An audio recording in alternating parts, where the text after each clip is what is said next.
প্রিয় দর্শক, সবার প্রতি শুভকামনা জানিয়ে শুরু করছি এনটিভির নিমন্ত্রণে। আপনাদের সঙ্গে আছি আমি নুসহাত সাওম। এনটিভি নিমন্ত্রণের আজকের আয়োজনে থাকছে সংস্কৃতি, এনটিভি অনুষ্ঠান সূচি ও আলাপন। প্রথমেই সংস্কৃতি।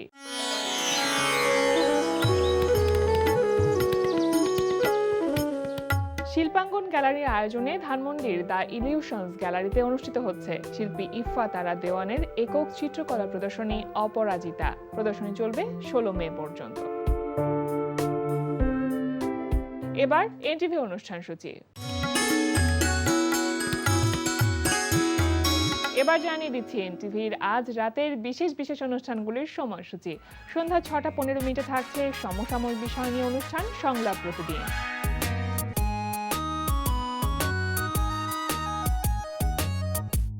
সন্ধ্যা 6টা 45 মিনিটে থাকছে মুজাহিদুল ইসলাম তুষারের পরিচালনায় স্কুল ভিত্তিক ম্যাগাজিন অনুষ্ঠান টিফিনের ফাঁকে। টিফিনের ফাঁকে হবে নতুনের জয়গান।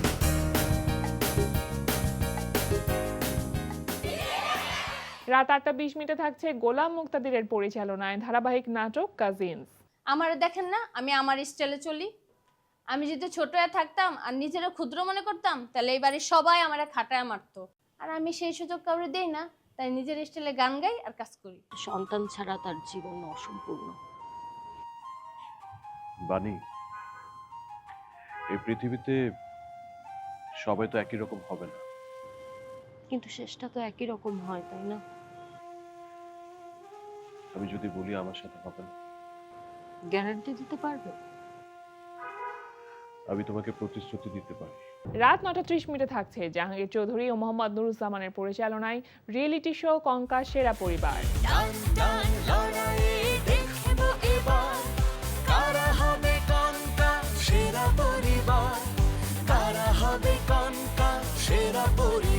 রাত 11টা 30 মিনিটে থাকছে জাহাঙ্গীর চৌধুরীর প্রযোজনায় সঙ্গীতানুষ্ঠান এ লগন গান শোনাবার।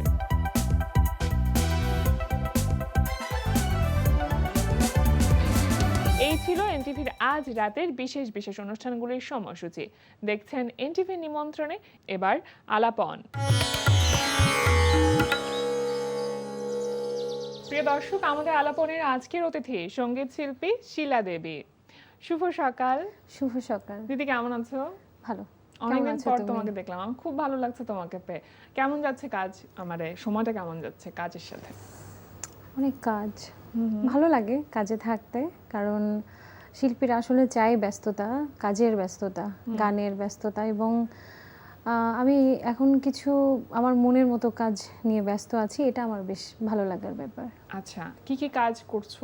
এর মধ্যে কি কি কাজের তোমার ব্যস্ততা ছিল সেগুলো একটু বলো, যেগুলো কোনগুলো রিলিজ হয়েছে কিনা, বা এখন যেগুলো কাজ করছো সেগুলো সামনে রিলিজ হবে, যেহেতু সামনে ঈদ আসছে। হ্যাঁ, কোরবানির ঈদকে ঘিরে আমার বেশ কয়েকটা কাজ রেডি, ওগুলো আমরা সেগমেন্ট করে করে ছাড়বো আমার ইউটিউব চ্যানেল শিলা দেবী, এবং বিভিন্ন ব্যানারে কাজ করা হয়েছে। আসলে আমার নিজেরটা আমি বলতে পারছি, আমি হয়তো ঈদের আগেই ছাড়বো, অন্যদেরগুলো হয়তো বা আমি জানি না ওনারা কবে ছাড়বেন বা কি, তারপর সম্ভাব্য ডেট আমি হয়তো জানলে কোনো না কোনো সময় সেটা নিয়ে একটু বলতে পারতাম। বাট আসবে বেশ কিছু কাজ এই ঈদেও আমার থাকছে। আর লর্ডস অফ নাটকে গান করা হচ্ছে। আচ্ছা, বেশ ভালো লাগে আমার। রোমান্টিক, আমাকে দিয়ে হচ্ছে, সবাই খুব বলে যে আমার গলায় নাকি খুব রোমান্টিক ব্যাপারটা বেশ ভালো আছে।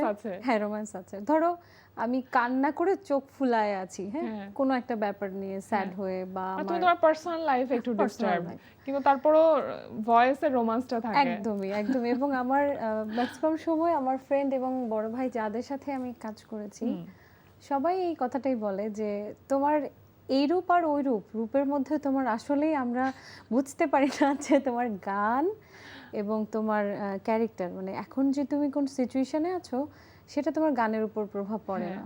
তুমি কি এমনি ব্যক্তি জীবনে অনেক বেশি রোমান্টিক? আমি প্রচুর রোমান্টিক, সেটার ছাপটাই মনে হয় ভয়েসে পড়ে।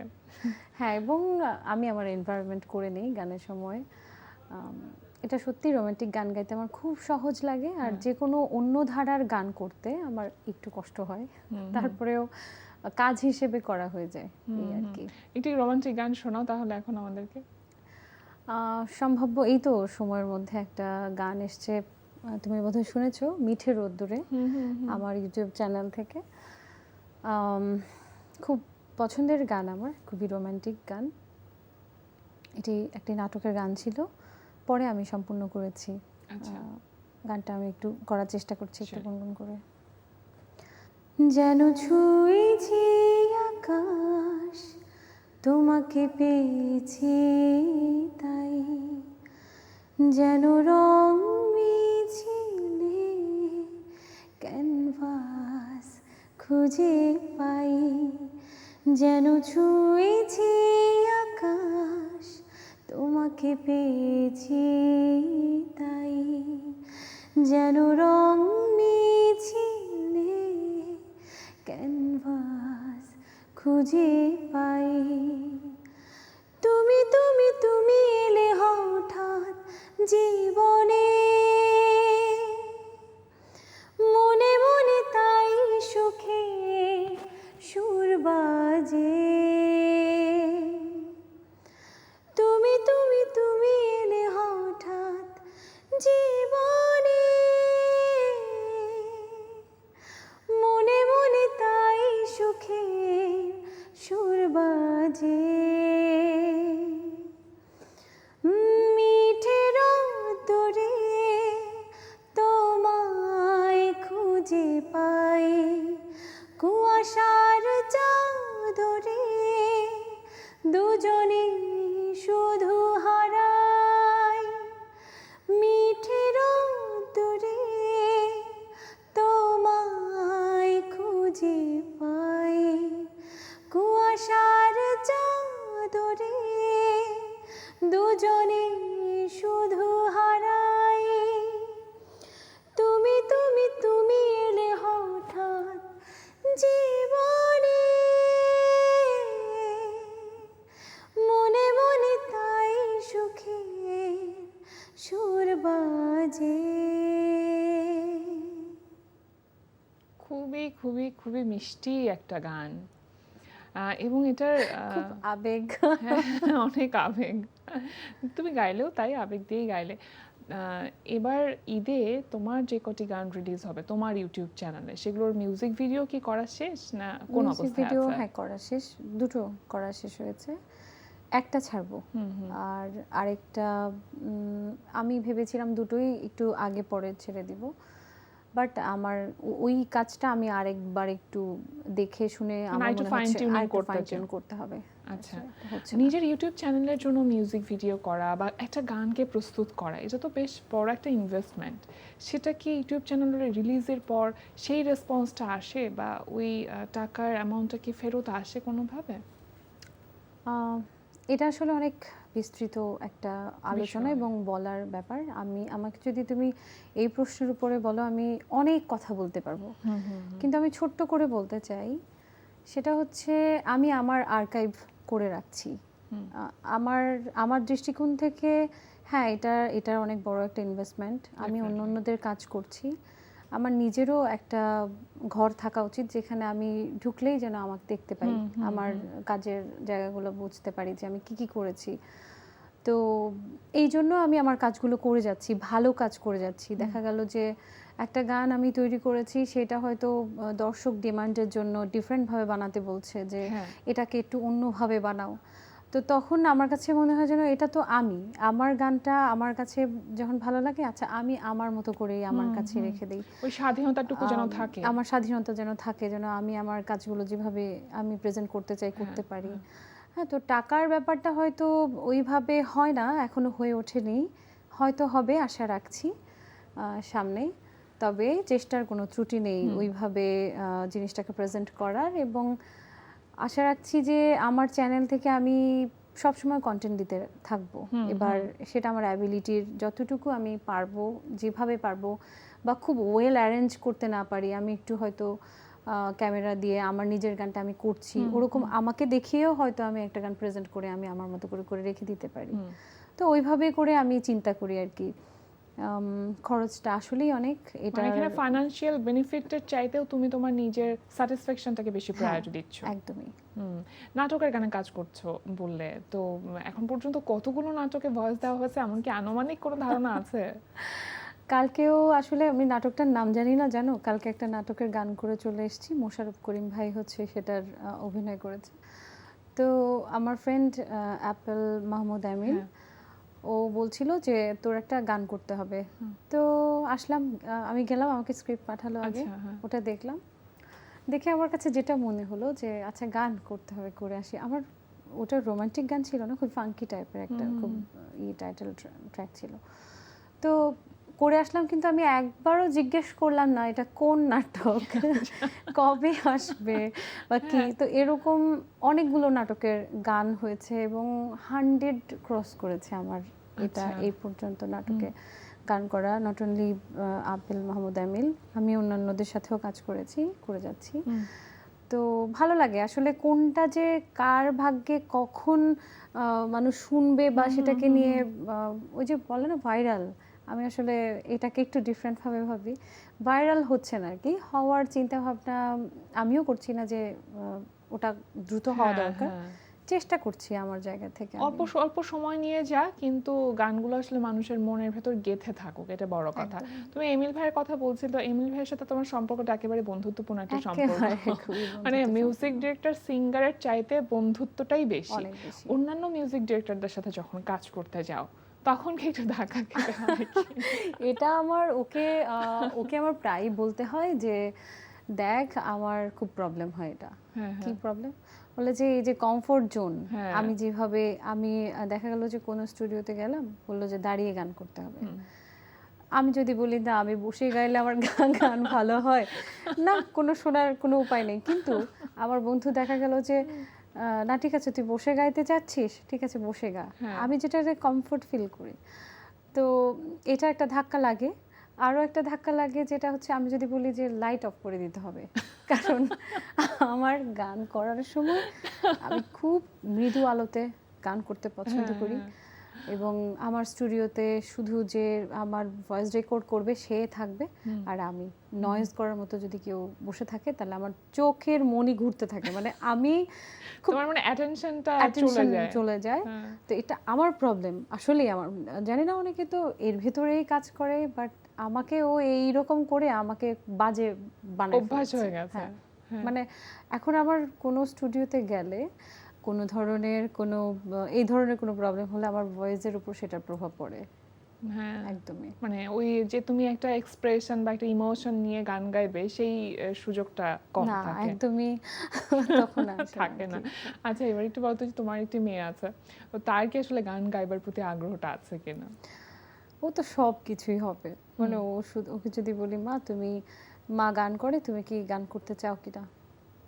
হ্যাঁ আমি গান করতে চাই, কিন্তু তোমার মতো না, আমি রকস্টার হব। মার মতো রোমান্টিক হবে না না? না, বা সে হচ্ছে ছেঁড়া ফাটা প্যান্ট আমাকে বলে যে এই যে আমি এই প্যান্টটা পরবো, এভাবে মাইক্রোফোন ধরবো, আমি স্টেজের এই পারে ওপারে হেঁটে হেঁটে মানে পারফরমেন্স করবো। তো আমি ওর স্বপ্ন লালন করি, আমার ভালো লাগে। ও বলে ওর ওর ওই টাইপেরই কিছু হোক বা কিছু হোক, ওর নিজের মতো করে হোক। ও নাচতে পছন্দ করে, গান করতে পছন্দ করে। ওর আরও একটা বেশ পছন্দের কাজ হচ্ছে মায়ের জন্য সব কিছু অ্যারেঞ্জ করা। আমার খুব ভালো লাগে যে আমি ব্যস্ততা মানে একদম সব কিছু যখন ছেড়ে ছুড়ে ওর কাছে যাই, বাসায় ঢোকার সময় এত আনন্দ, মানে আমার মেয়ে আমার জন্য এইরকম আনন্দ নিয়ে দরজাটা খুলে আমার মনটাই ভরে যায়। এবং যত ক্লান্তি সব কিছুই আমার জন্য তখন একপাশে, মাথার একপাশে চলে যায় যে না আমি এখন আমার জায়গায়। এবং মা তোমার কি স্যান্ডেলটা লাগবে, তোমার কি এই ড্রেসটা দিব, তুমি কি পানি খাবে, মানে যত্ন করে তোমার প্রচুর। এবং আমার গান নিয়ে কমপ্লিমেন্ট, তোমার গান ছাড়া আমার কারোর গান ভালো লাগে না। আচ্ছা, এটা অনেক বড় একটা কমপ্লিমেন্ট।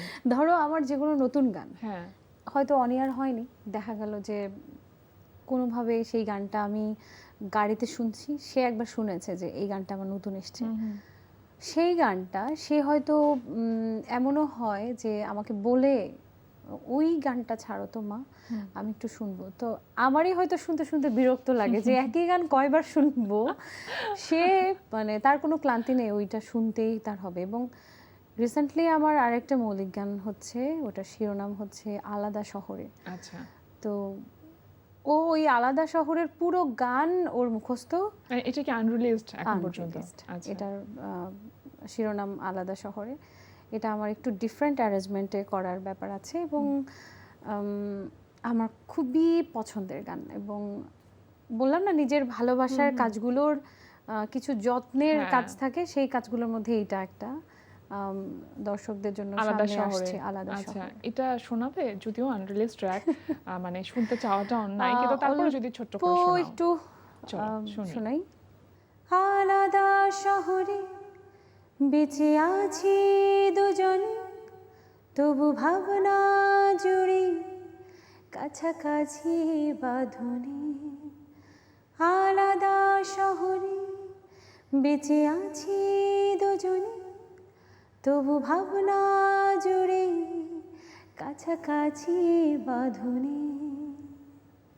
থাকুক এটুকু পর্যন্ত। আমি আরেকটু শুনতে চাইছিলাম।